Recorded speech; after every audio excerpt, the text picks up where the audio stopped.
Tommy T. How are you? The second time I've seen you today. I'm very excited by it. I know, we've been all across Victoria today, haven't we? You mean underwater? Yes. I swam here. How's your drive up? It was okay. End of it was frustrating. What are you going to do? Northcote. Yeah. The people of Melbourne, they do not know how to drive. No. Which is the capital city you think is the best driving in the country? That was a poorly formed sentence, but you know what I'm trying to say. Adelaide wasn't too bad, to be honest. I think Adelaide gets it done. It's only because 6 of them live there. It's true. It is a smaller of the cities. It's not Melbourne or Both Sydney. of our parents now live there. Both of our parents? Leave that up to you. You can figure out what that means. You are brothers. Allegedly. So. They're both born with receding hairlines. What about you? Who are the best drivers in the country? I was also born with a receding hairline. It's true. Mm. The best drivers in the country. I love going to the Northern Territory because everybody just drives real fast. Yeah. It's very Parisian style. There is no rules. It's 110 and everyone's doing 160. And the cops are doing 128 going, I don't know. Basically because they're in like Toyota Hiluxes with the world's heaviest It's as fast as it goes. Yeah. I don't know why police... Anyway, it's a different conversation. How did you find the race? The sprint was good. Thanks so much for listening. Welcome to Lakeside Drive.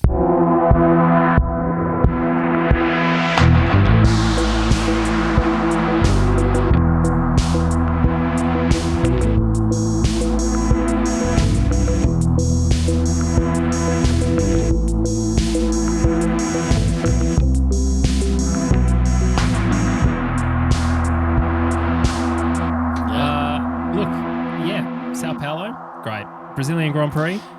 Interlagos is fun though. It is fun, I think. Look, there are some interesting things to come out of the weekend, but we'll get to them, I guess, at some point. We're missing a pretty big unit. We're missing. There is so much space to spread out. I might spread out. You should spread out. Firstly, but have you noticed? That's right. Have I noticed what? Exactly. You're not exactly. People. You can't miss it. In fact, I think this is just going to be the episode. Is just this. It's ASMR. Just you're welcome. 10 hours of white noise. Not heavy breathing. You're welcome. There's an air conditioner going, so we can probably just put a mic up next to that. Simulate camping.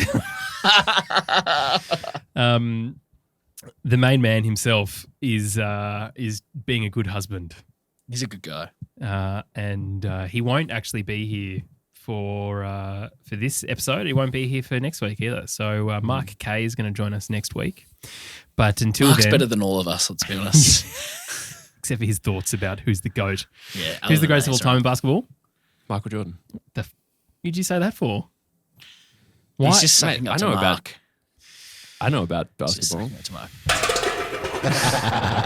Before we go any further, I forgot it was a long one. Got me. Before we go any further, I want to apologise to Freya for being useless. No, don't apologise. No, I should. No, do it. I apologise, Freya, for being useless and not being contactable. You're not going to reply to her text. You just say it on the podcast. Correct. This is you will not hear listening. From me. James, you've known me for a while now. How useless am I at communication? The worst person I know. Yeah. Bad. A lot. Bad. That's not true. I know Michael best. You're the second worst person I know. Bestie will hound you if he wants something. If you want something from him, hard to get hold of. Mm-hmm. You're a very busy boy. Not that busy. Like I make a lot of excuses. Don't give a shit. I'm just a jerk. No, I just don't like being attached to my phone too much, and I make the excuse that I'm busy. So I apologise, Freya. If you would like me on this week, I will make myself available. Too bad. That ship has sailed. I might have done my dash, I think. The Steiner ship has sailed. It's set its course. I will say goodbye. That I did look, and it came through on WhatsApp, which I don't use because I'm not an international man of mystery like yourself. Did she WhatsApp you? Well, that was a rookie error on her part. Yeah, if you're not using the right channels, how am I supposed to see it? You need to send an owl Hogwarts, Freya, to get to Tommy T. And the group, to be honest, the group chat gets your attention the most. The Lakeside Drive group chat. So never ever because it's direct message. I can show you now. Keep them accountable. The group chat in front of other people. is in my top. There you go. Pinned it. They've pinned the group chat. Well, so there you go. Respond. Shout out iOS. There you go. Yes. All right. Good to know. If you want to get a hold of Tommy T, message our group chat. Good luck figuring that one out. Yes, look, but it was a very good episode. Freya did a solo one. She interviewed one of her friends who's also a mad Formula One fan. She's a Max Verstappen fan, although maybe not after that little incident and showing true colours this weekend. But Emily did a great job, and it was a good podcast. It was. Not that I've listened to it, but I edited it, so that counts. I guess so. But yes, well, maybe Tommy T will be on this week. But Campy not here. Bliss.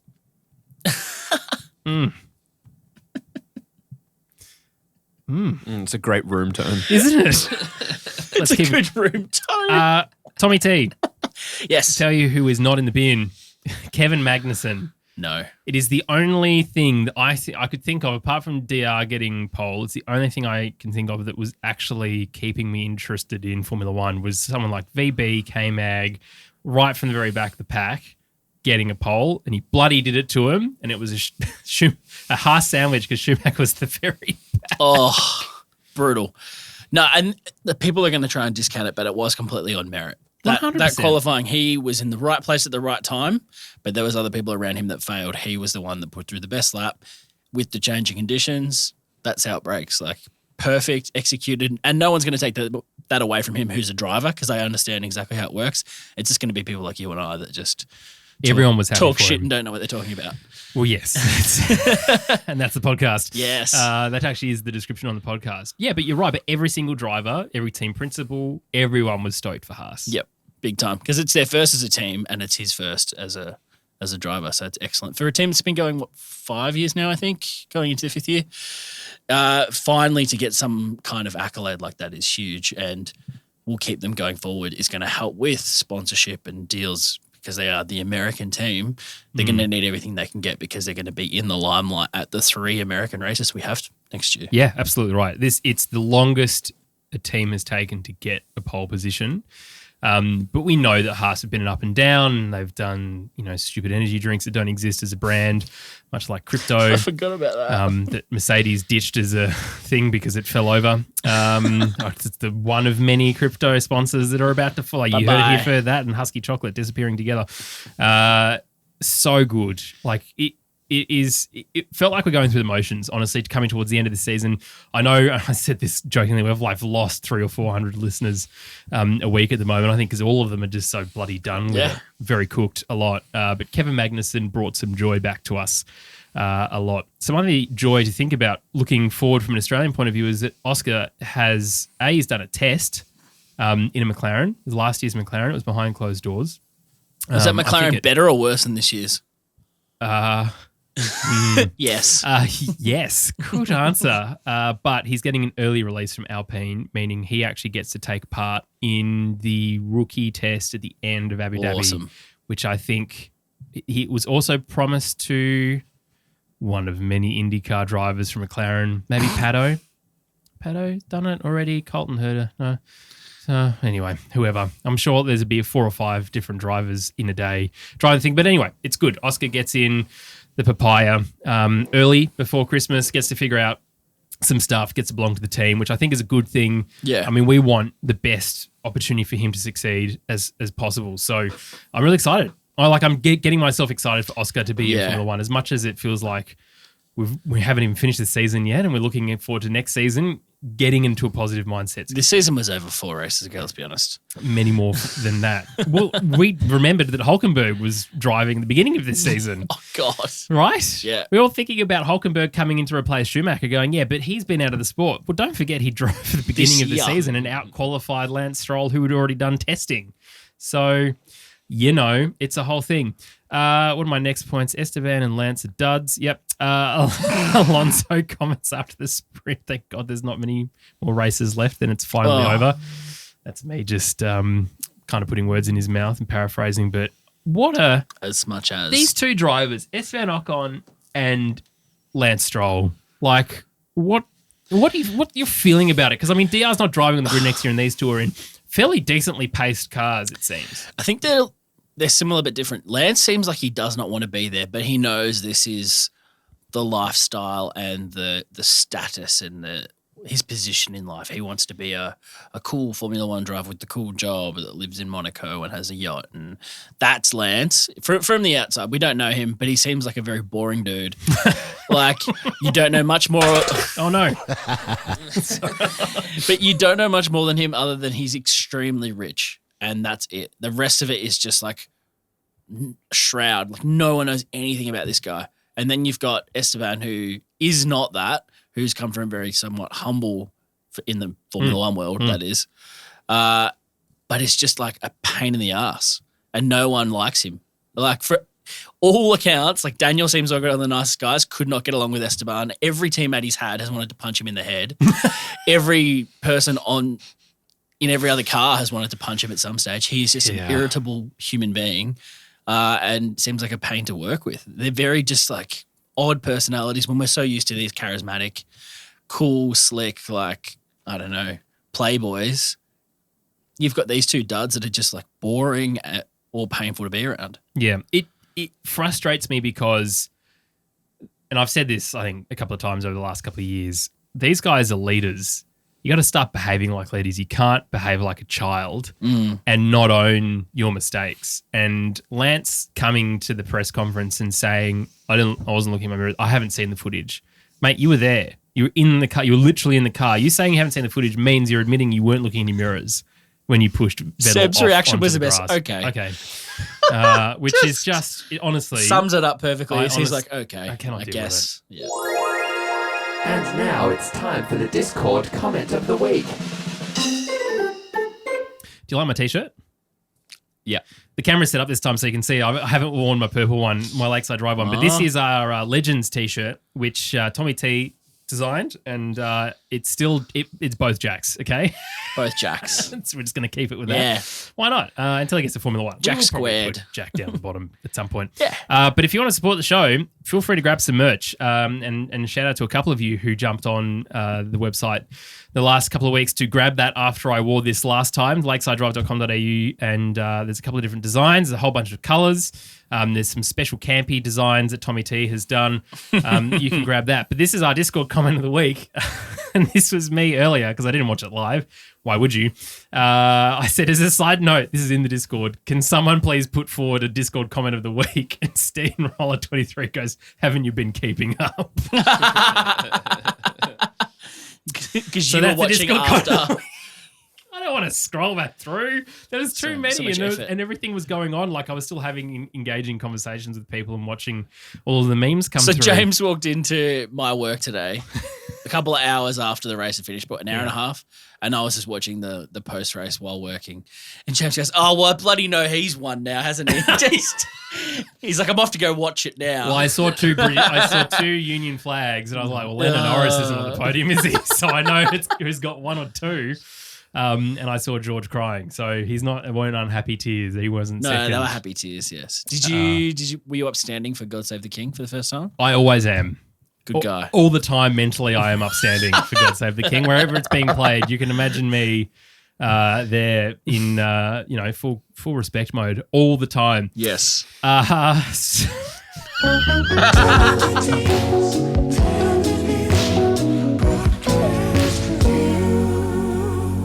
That is my text tone at the moment. Is it actually? I love it. It's just that little bit. mate, That's the enough. lick that you wrote. Everything that you've written here, except for this. Well, Oh no. I'm imagining you didn't record that in a studio, so maybe you did. No, but can you give us some behind the scenes how you did that? it's not up to me to say. What, the whip? Yeah, the whip. Yeah. I certainly didn't download it.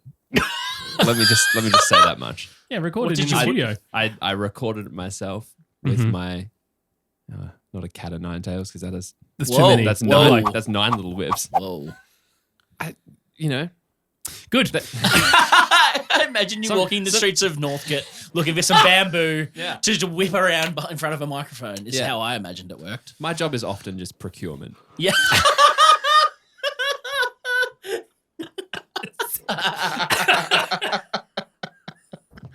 He's honest. Listen, That's your title of this You procure podcast. better I'm than changing most. it from produced to procured by Ezekiel Fenn. I have one note for the broadcast review. Yes. Lap 42. Crofty and Martin going on and on and on about George's no soft comment for 30 seconds. And then The note is, good God.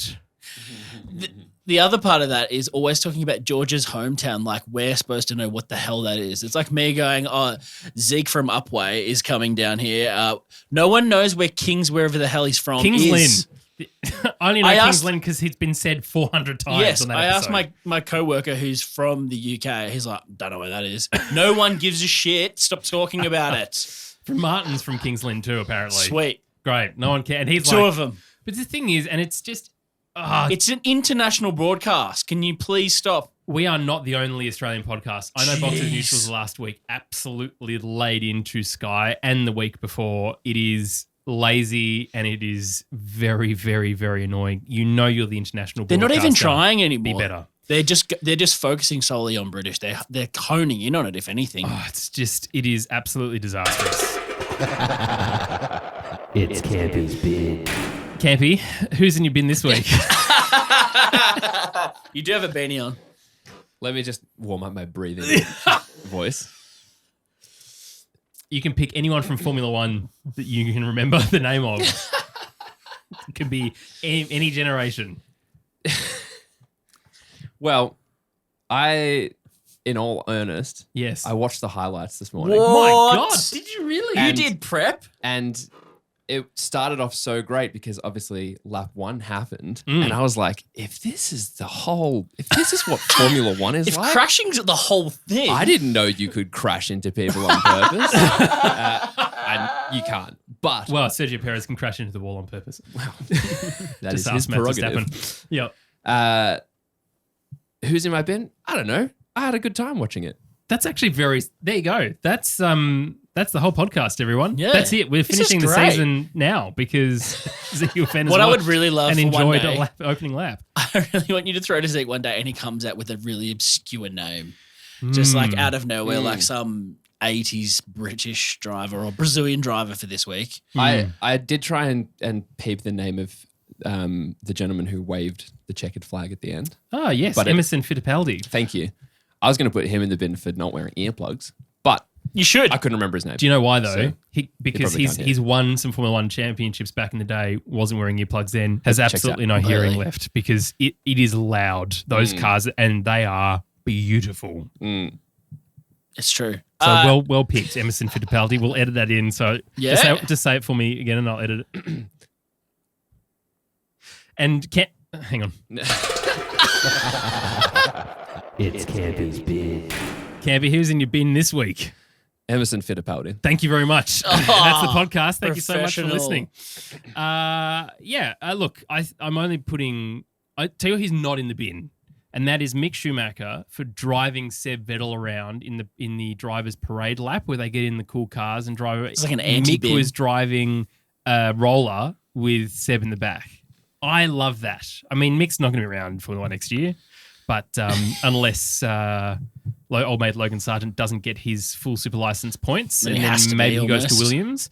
But it was just some You like warming that? of the heart content. So you're starting a segment, the anti-bin. the anti-bin. What's the opposite of Yeah, bin? I was just thinking, what is the opposite of a bin? Well, the opposite pantry? Of, the opposite I of don't campy know. is this. Oh, the pantry. I don't know. You James's pantry. What's in James's James's pedestal. The pedestal. Writes itself. The podium.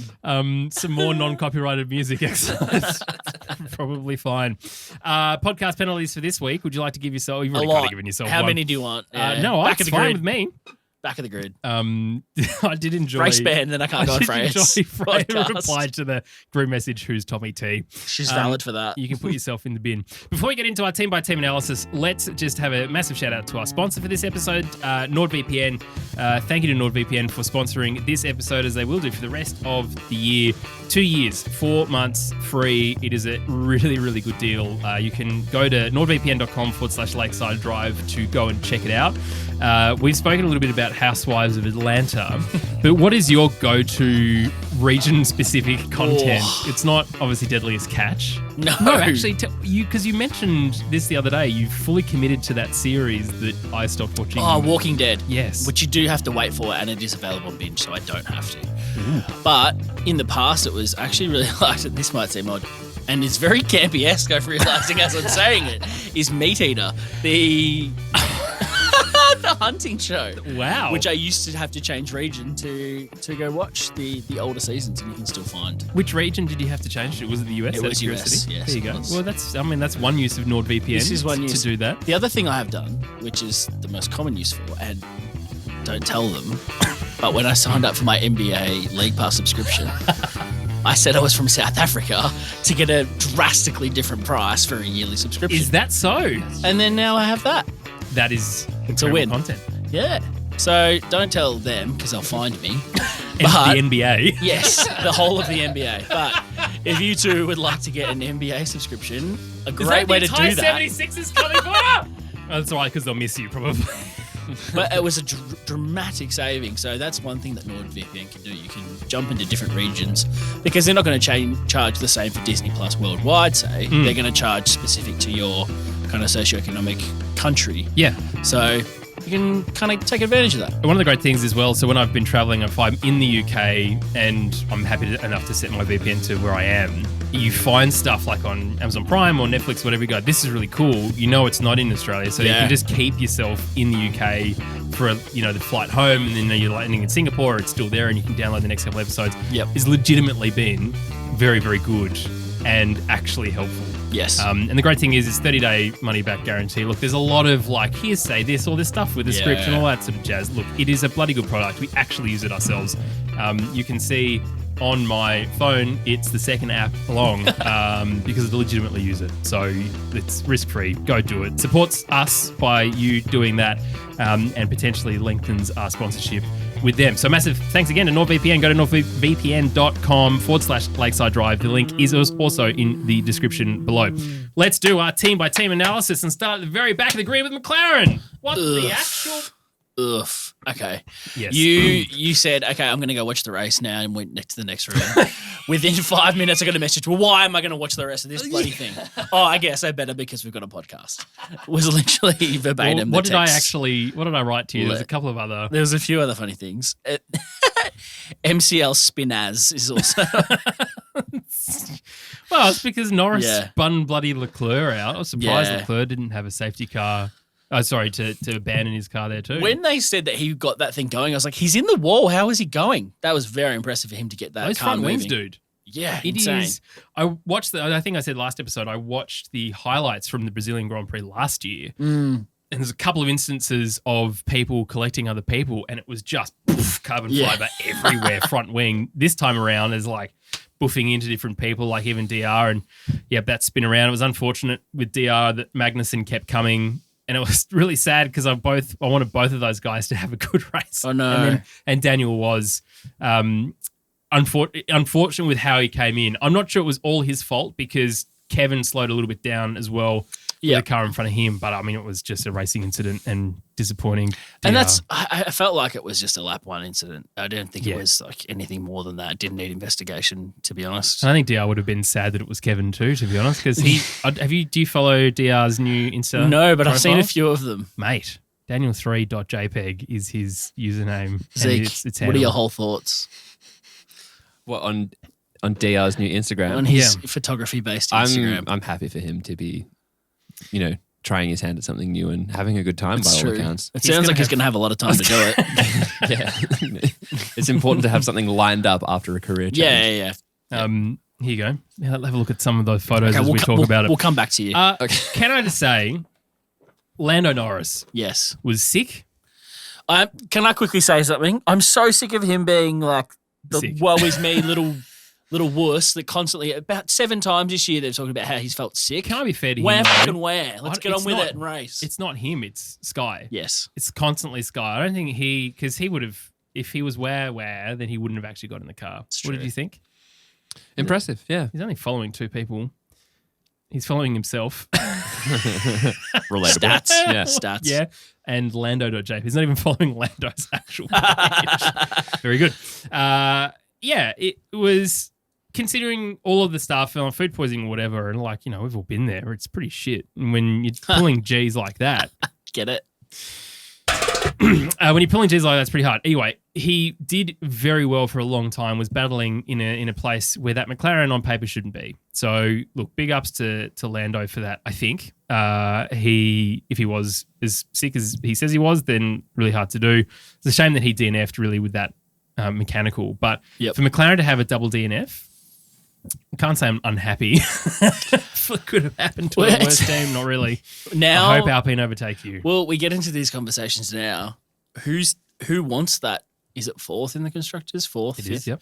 Who actually wants it? Because it's actually detrimental to wind tunnel time. Yeah, So, but you get more money. Yeah, but do you want more wind tunnel time? Because money's easy to come McLaren by. haven't spent any time in a wind tunnel anyway. What's the point now? You might as well just get the cash. I'm just throwing it out. This is my putting on my tinfoil Canby hat. Are they actually trying to throw this so they get more wind tunnel time because they're more competitive next year? Interesting. The couple of millions of dollars they'll find with the sponsor. The McLaren have no shortage of sponsors. They have every sponsor I can think of. They are a moving billboard. Electronic billboard too now. They're starting to move, the change. They are out of control. So I don't think they're worried about cash. Did they throw this? Did they maybe, once they saw Daniel was out and not going to get points, did they decide that they were just going to turn off? Maybe ask Lando to stop and it's kind of cool. Interesting. I like the Jeopardy. Throw it out there.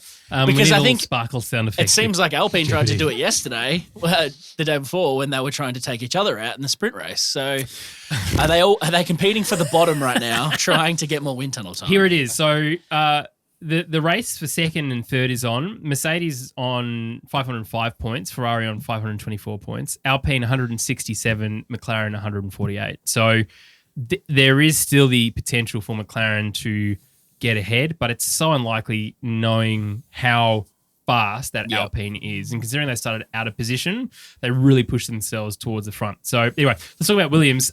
Nick Latifi in his second last race was 16th, which is, I'm not sure if you've listened. I know you sometimes struggle to listen to the official Formula One podcasts, but the interview he did with TC was actually very good. He really laid it on the line. We like Nick. We do. Yeah. Gotifi is Gotifi for a reason. Yeah. We wish him all the best, but it is him literally going through the motions at this point. Yeah. Waiting for Logan Sargent to not get his super license points for him to be able to. Nick Latifi has impacted. He didn't mean to, but he has impacted stuff in Abu Dhabi before. It's true. Maybe he could do it again. Alex Albon in 15th. He will have memories of Lewis Hamilton spinning him right round, baby, right round off that podium. Yep. Way back when he used to be a Red Bull driver. I think Gasly got a podium, didn't he? Gasly, and Albon same season. Yes, and Gasly, I think he got a podium, and he was racing Lewis Hamilton. And I remember him saying he was putting his head down, trying to get the least amount of drag as possible, which was great for him to get up onto the podium alongside Max. AlphaTauri though, Pierre Gasly 14th, Tsunoda 17th. Now, I'm not sure if you saw this, but Yuki Tsunoda was trying to unlap himself at one point with a safety car, but the safety car, the cars can unlap themselves. There were only 2 cars listed, and he was not one of them listed. So suddenly he found himself in 5th or 6th near one of the Ferraris, and they all started backing up. He was like, "I'm not meant to be here. I've made a huge mistake." So when they went green in the safety car line and George led them all off, he had to pull over to the side to let everyone else go through to he had to go to the back. Position. So that sounds like a race control problem, not his problem so much. Well, to be honest, I think it's probably his team not relaying to him. He probably just saw the light on the safety car change for cars to be able to overtake. Yep. And was like, well, I'm out of position. Surely that means me. It didn't, which harks back to safety car procedures and Abu Dhabi 2021. If you want to go there, it's not the same. It was the same as that. It was basically the cars out of position towards the front were told to unlap themselves. Everyone else had a position in the back. They're like, stay. Don't care. Yeah, you're already at the back. Shut up. Exactly. It hasn't really. It was an interesting point because it hasn't happened. It really only happened then, and we're like, oh, it's never going to happen again. It happened again. Japan's happened. Yeah. Now that's happened. Interesting. Michael Massey, we miss you. But interesting for Gasly, though, because, of course, it's his second last race and his penalty point situation. Very funny. Who knows? Maybe. And he got a 5-second penalty for speeding in the pit lane. Yep. Oh, that dude just doesn't. They're such menial, tiny little things that don't matter, but when they all add up, he's going to lose races. And that doesn't just stay with the team you're at. That carries over to your new team. Yeah, well, of course. Because so Alpine want him to not do Abu Dhabi because they want AlphaTauri to suffer, but AlphaTauri want them to do it in obviously the first race next year. Because then Alpine, I mean, it's very interesting. I'm not sure I necessarily agree with all the fact that he's got as many penalty points as he's got. No. I think a few of them are probably a bit like weak, but track limits are track limits. Yep. It's been like that from the start of this year and everyone's had the same effect. So he's not being judged by different rules, I would say. Unfortunately, he's just been the one that's been on the bad end, the unlucky side maybe. And the biggest person in that instance is Kevin Magnussen in the black and orange flag for so long. And we saw today, didn't we, so many end plates sort of, boof off into the side. There was one, I think it was Max's actually. In the sprint, speed of which, in the race after the contact with Lewis, the speed of which that it detached and went into a fence was terrifying. Yeah. And if it wasn't a fence and if it was a marshal standing there, the girl would be dead.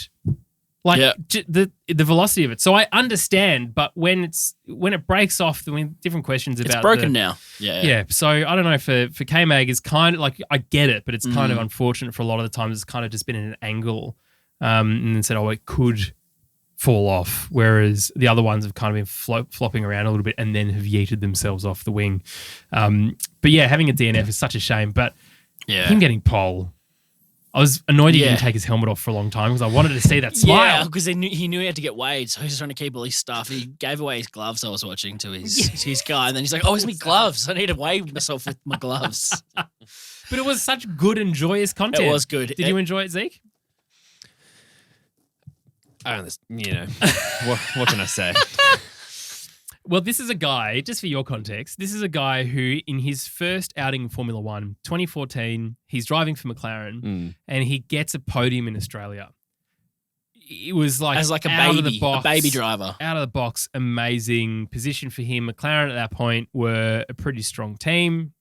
Everything didn't go so well thereafter, but at least at the very beginning of the season, they were doing good things. So that's kind of, he came in with a high and he was asked, he got pole position for the sprint race and then he ended up finishing in 8th. So for those listening, you get 1 point in sprint race for 8th and then it works its way back up towards that.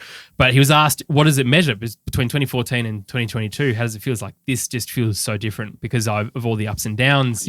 Haas is the definition of a roller coaster of great team work, then tyres not being put on properly and them falling to the back of the grid and that sort of other stuff. So for K-Mag and someone who probably a name that, you might have heard us talk about in the list, but not really ever spoken about, it's nice to have someone like that grab pole position, don't you think?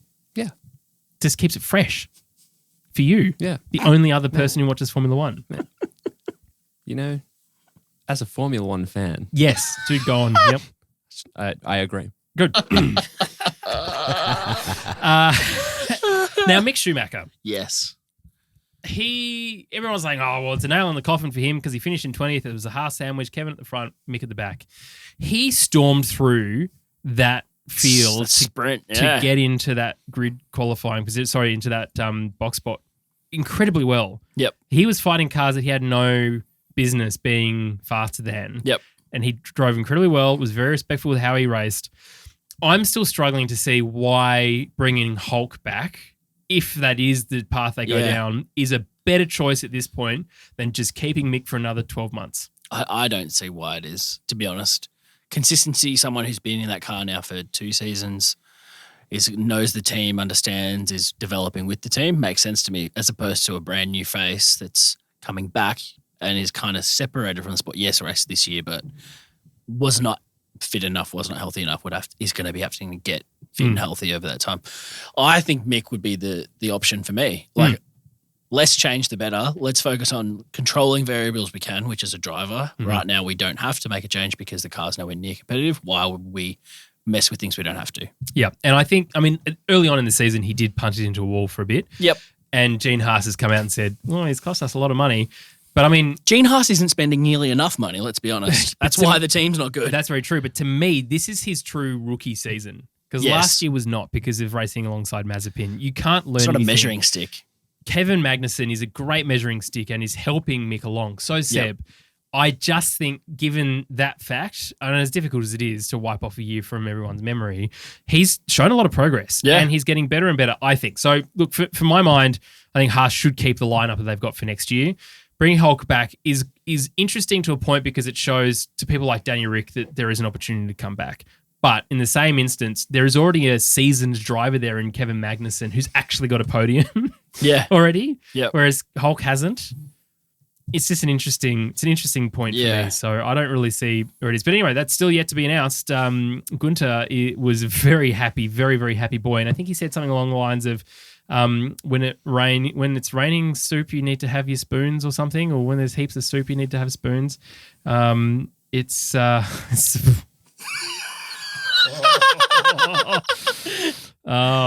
please screenshot that and send it to Campy. When Campy listens to this podcast, he will know what we've just laughed at. Please feel free to show Ezekiel Fenn as well that because we were talking about it before we started recording it. This you can't see. This is purely an inside joke.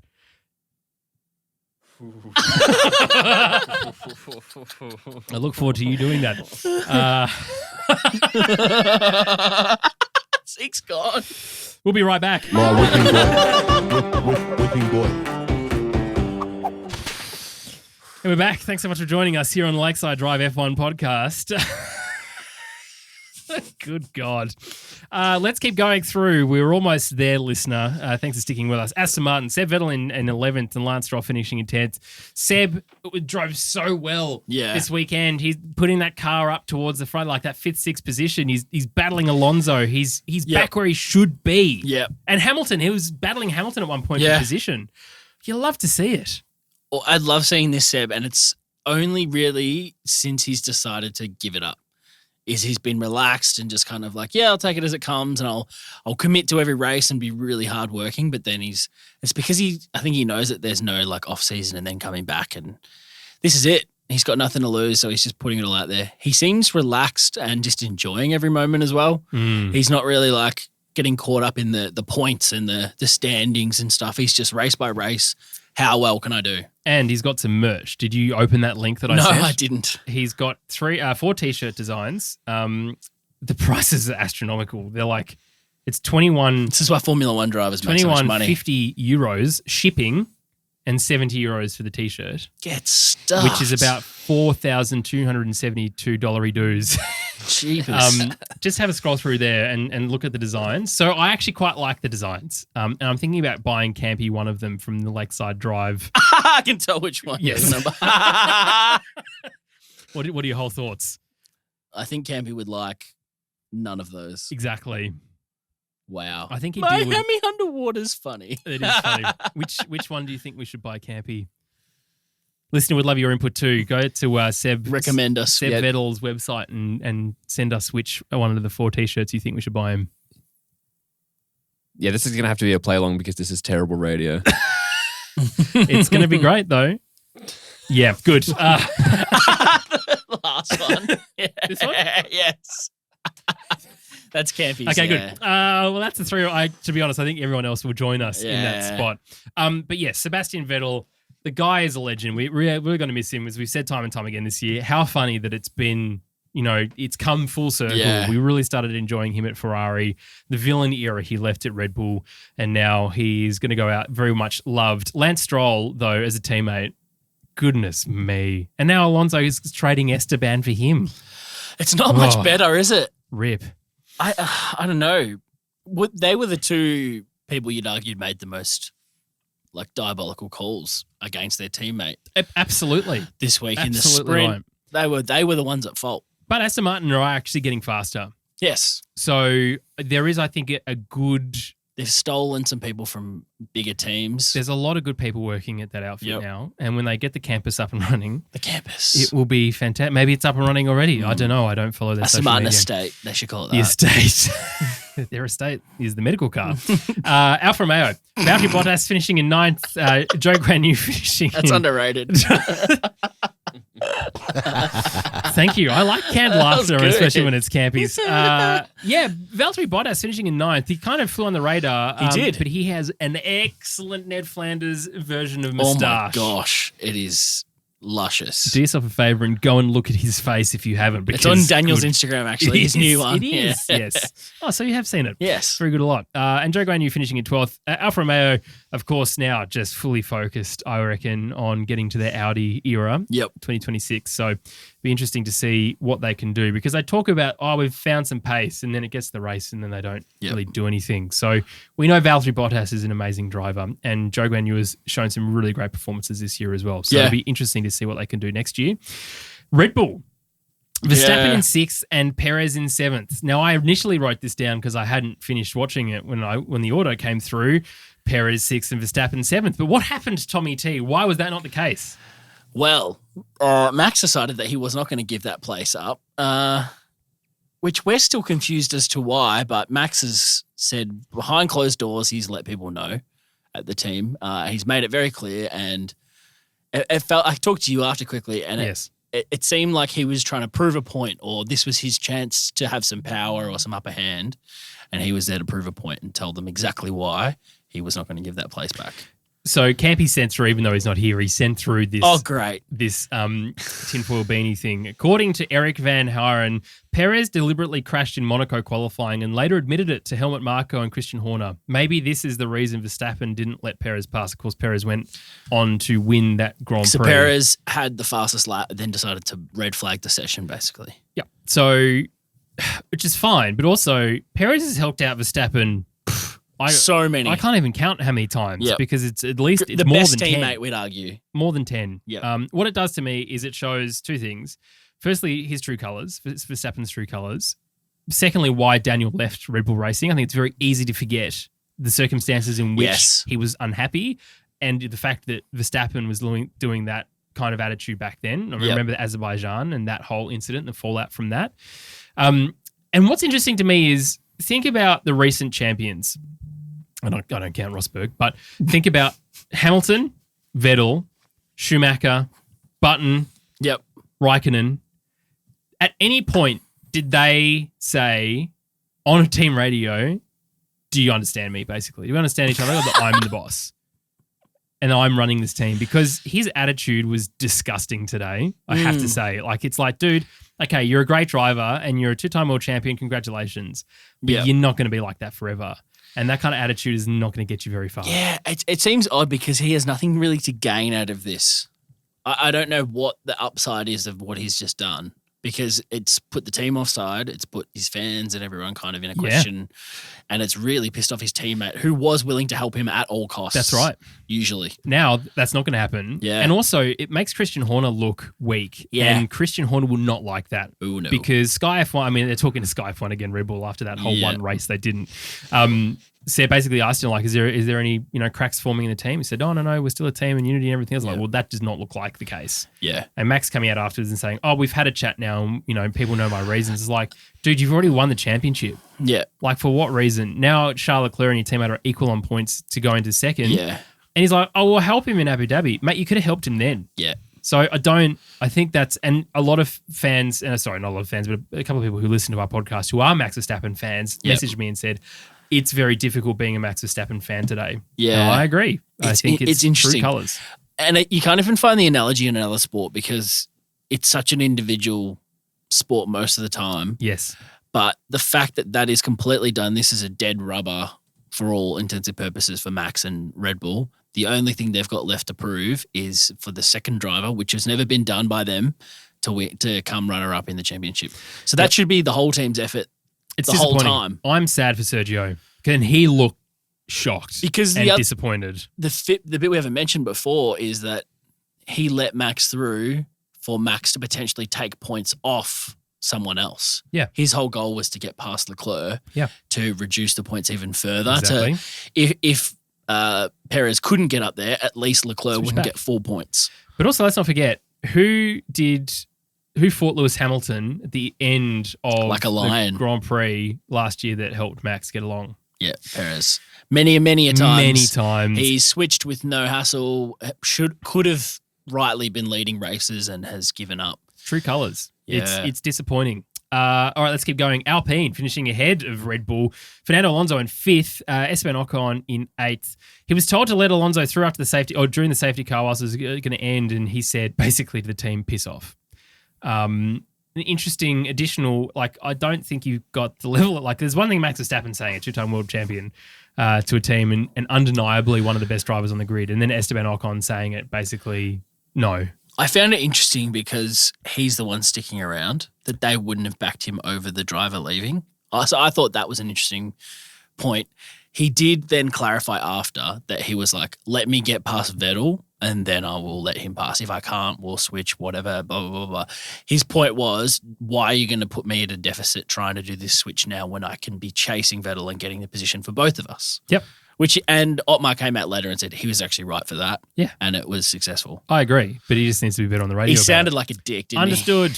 That's the word. Yeah. It's all the word you need to say. Ask Danny Rick. Ferrari, Carlos Sainz in 3rd, and Charles Leclerc in 4th. But Charles Leclerc, I think, pitted 472 times during the whole Grand Prix, and then got very annoyed because Ferrari wouldn't switch them around. Yeah. But we were talking about this earlier, the fact that, and even Martin Brundle said this, and he's absolutely correct, you can't switch from a podium position back to 4th. No, not at all.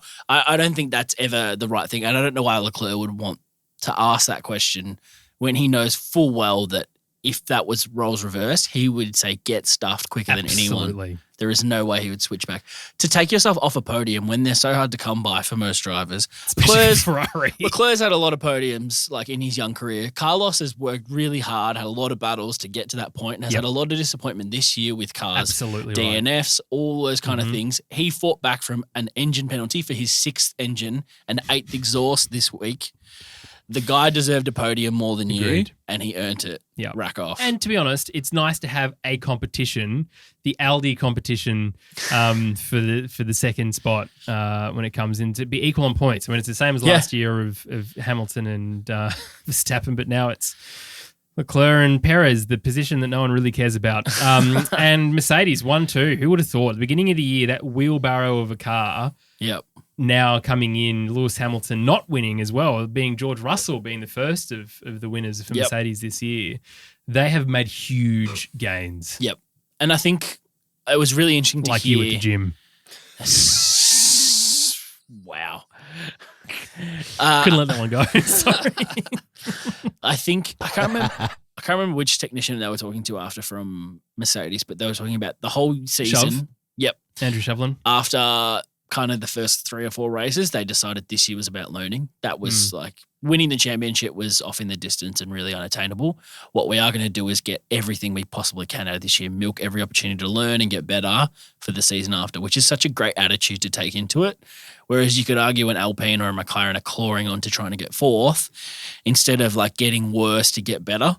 Like, let's dive into the grossness and really learn what's wrong with this car and like do some fact finding and really work on development. It seems like Mercedes has done that and throughout the year has got better, as opposed to like, let's not change anything, like we're close, let's just keep it going and like just kind of grit and bear through and try and get some points. Mercedes are like, no, let's tear this thing down and rip it apart to get worse, to get better. Yeah, I think it's fantastic to see, honestly. That is a whole team working in one direction, and I love that Toto wasn't there. I don't know if you saw, but also this is with the television broadcast thing. God. He was there via Skype and no audio. No audio, but the presenters could hear, just we couldn't hear, which is just excellent TV direction. I don't know why they wouldn't. I don't know who. Like, surely someone somewhere in the world output. Messages the producer and going, you can't They hear did it Toto. multiple times. It was a good 15-minute segment. Yeah. Of only hearing one Lazenby. side. Ask the question. Listening to the questions. Oh, dear. Anyway, well, that's team-by-team analysis done and dusted for the Brazilian Grand Prix. A quick shout-out to one of our fantastic new patrons. Karen, thank you so much for becoming a patron. If you want to support the show as well, of course, you get all the content for free. We don't hide anything behind a paywall, but you can go to our Patreon. It's in the link in the description below of this podcast. And don't forget, you can find out, you can join our little Discord channel exclusive for the patrons. And Tommy T might even show himself if he can remember his password.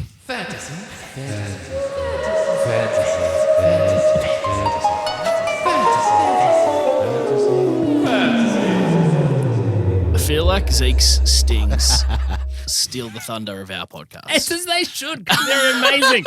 All right, well, before we wrap this one up, let's do our fantasy team name competition. 160 of you. Here is what I found. Yeah, what Checo said. Daniel B, you can't talk with us. Tara G, tanking for CFD time, as you said. Matthew W, checking out for the season. Jonathan C, yep. Verstappen versus Mercedes when it comes to total points. Jake B, yes. Big Rick penalty energy. Haley H, that's from a couple of weeks ago from Mexican Grand Prix, and that was very, very good a lot. Gunter Steiner and the Ocean Liner. Nicholas H, I tell you what, that is already in contention for my favourite for the year. Where's Alonso's missing Molotov? Nathan D, yes, because Esteban Ocon's car caught on fire. Yeah. After the incident, and Fernando was not upset by that. And what the hell is doing Stroll? John B.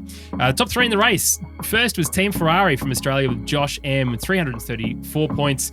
Second, yeah, what Checo said, Daniel B from Australia, 304 points.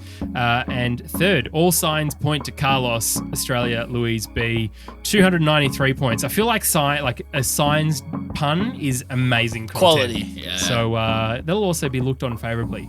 Yeah, so that's it for this week. Now remember, do what you want. That was succinct.